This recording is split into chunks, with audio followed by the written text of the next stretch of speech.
Balloon Fight has had an oddly enduring legacy for a pretty simplistic single-screen arcade-style game from the Famicom's early years, being featured in everything from Super Smash Bros. To Animal Crossing to The Legend of Zelda. In recent years, the game has ascended to a whole other level in the gaming consciousness due to being associated with beloved former president of Nintendo, Satoru Iwata, who was largely responsible for programming the game. With such a storied history, it's sort of surprising how little the series is seen in terms of follow-ups. Looking at Wikipedia, we can count 3. Balloon Kid on Game Boy, Balloon Fight GB, which was an enhanced version of Balloon Kid for the Game Boy Color, released exclusively in Japan, and Tingle's Balloon Fight on DS, another Japan exclusive. There was also the arcade version titled Versus Balloon Fight, which adds vertically scrolling stages, but this game technically released a few months before Balloon Fight itself.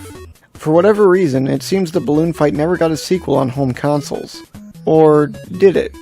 As it turns out, this list alone doesn't tell the whole story. In fact, Balloon Fight did have a sequel, on the Famicom even, but not exactly in the form you might expect. This is Hello Kitty World, and yes, this is a Balloon Fight game. Not a game inspired by Balloon Fight or developed by some of the same people, but a straight-up Balloon Fight game. And that's because it's actually a port of Balloon Kid. What exactly happened to get us here isn't clear. My personal speculation is that Nintendo was approached by Charactersoft, the game publishing subsidiary of Sanrio, the company behind Hello Kitty, with a proposal to release a special Hello Kitty version of one of their games. Nintendo instead opted to give them the source code to Balloon Kid, which hadn't released in Japan at the time, so that they could release what was effectively a brand new game. That's just speculation though.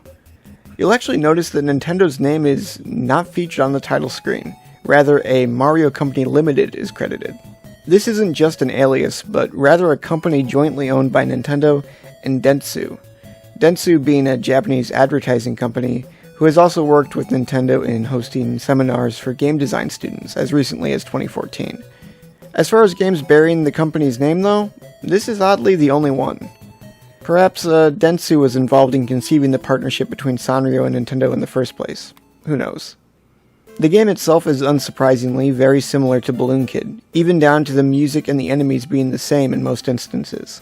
However, being on the Famicom did afford Hello Kitty World the chance for a few improvements, including a wider viewing area and full-color graphics.